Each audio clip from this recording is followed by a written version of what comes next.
Bonjour et bienvenue à l'édition de ce jour. Nous allons nous entretenir sur le thème l'Éternel restaurateur. Et les passages examinés sont tirés du livre d'Ésaïe au chapitre 43, versets 18 à 19. Il est écrit: Ne pensez plus aux événements passés et ne considérez plus ce qui est ancien. Voici, je vais faire une chose nouvelle sur le point d'arriver. Ne la connaîtrez-vous pas?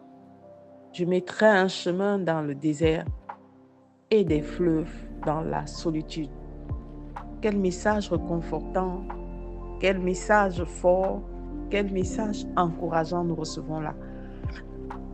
Ce message arrive dans un contexte où le prophète s'adresse à un peuple exilé à Babylone, humilié et inquiet sur son avenir. Mais ce message contemporain s'adresse à toutes ces personnes qui sont inquiètes et qui ne savent pas comment est-ce que le Seigneur procédera pour les amener à une étape supérieure, les restaurer et pouvoir les libérer des chaînes passées. Ne vous enfermez pas dans les souvenirs anciens. Ne pensez plus aux événements passés. C'est tout simplement ce que ça veut dire. La plupart des personnes n'arrivent pas à avancer, n'arrivent pas à se délier des chaînes à cause du danger du passé. Du danger non seulement des épreuves, des blessures passées, mais aussi certains ont des cages mentales à cause des succès passés. Parce que, contrairement à ce que certains pensent, certains succès passés peuvent être des freins pour votre avancée si vous vous reposez sur ce succès et n'envisagez pas rebondir autrement. Alors, le Seigneur demande pour discerner son action de sortir du danger de ces peurs passées, ces idéalisations passées, ces cages mentales, parce qu'il est sur le point de faire quelque chose de nouveau. Voici, je vais faire une chose nouvelle sur le point d'arriver. La nouveauté, c'est la particularité de Dieu, c'est un des attributs de Dieu, parce qu'il renouvelle ses bontés chaque matin. Il est le Dieu qui fait des choses de manière inattendue, surprenante, et il annonce qu'il fera des choses encore sans précédent. Ne te demande pas comment ça va se passer, bien-aimé.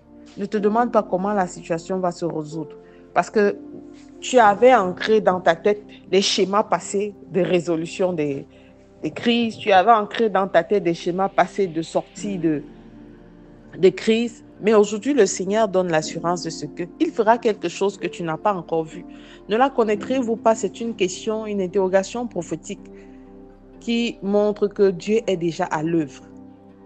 Mais quelqu'un risque de ne rien voir parce que son regard reste orienté dans les anciennes démarches, dans l'ancien processus, dans l'ancienne manière de faire. Bien-aimé, le Seigneur est sur le point de faire quelque chose et il t'appelle au discernement spirituel. Ouvre les yeux, change de perspective, reconnais les nouveaux signes et adapte-toi selon la manière dont les choses évoluent. Ne reste pas, ne reste pas enfermé, ne reste pas carré sur la méthode, parce que Dieu est celui-là qui surprend et qui se sert de n'importe quelle méthode, qui se sert de n'importe qui pour pouvoir arriver à l'objectif à atteindre.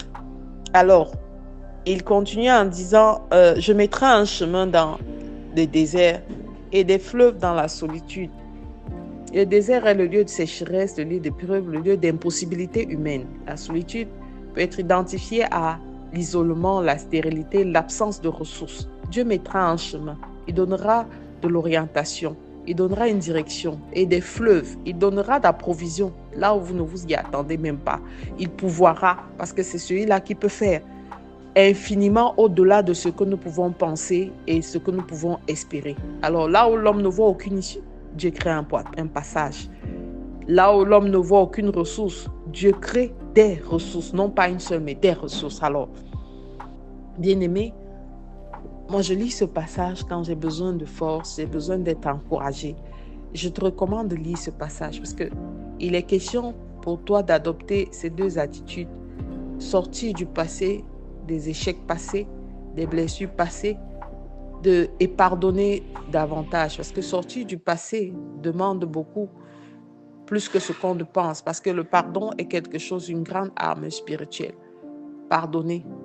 Sortir de la nostalgie des périodes les plus faciles. Ah non, ça s'était passé bien. Pourquoi cette période-ci, elle est difficile? Pourquoi les activités sont difficiles? Toutes les périodes ne sont pas faciles. Les saisons changent et ne se ressemblent pas. Et pouvoir par la suite discerner le mode, la nouvelle méthode. C'est une attitude ouverte, une attitude qui demande de rendre son cœur disponible.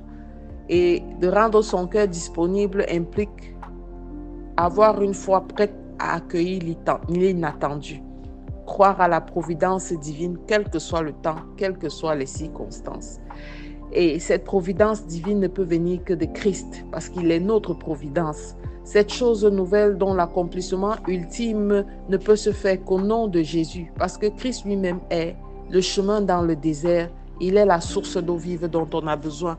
Il est par sa parole, par sa force, l'autorité dont on a besoin pour pouvoir proclamer la nouvelle arrivée, proclamer l'arrivée de nouvelles choses, proclamer la sortie du désert, proclamer l'arrivée des fleuves. Christ est notre joie, Christ est notre récompense, Christ est notre source. Alors connecte-toi à Christ. Je te recommande de faire cette prière avec moi ce matin. Père éternel, donne-moi la force de pouvoir discerner chaque chose. Donne-moi la capacité, Père éternel, de ne pas m'endormir sur mes lauriers et de pouvoir toujours rechercher en toi le bon niveau pour prendre mon envol. Rends mon cœur disponible et ma foi prête à accueillir l'inattendu. Je sais et j'attends tout de toi, Seigneur, car je sais qu'en toi tout s'accomplira de la meilleure des manières et dans les meilleurs des délais. Au nom de Jésus-Christ, nous avons prié. Amen, amen, amen.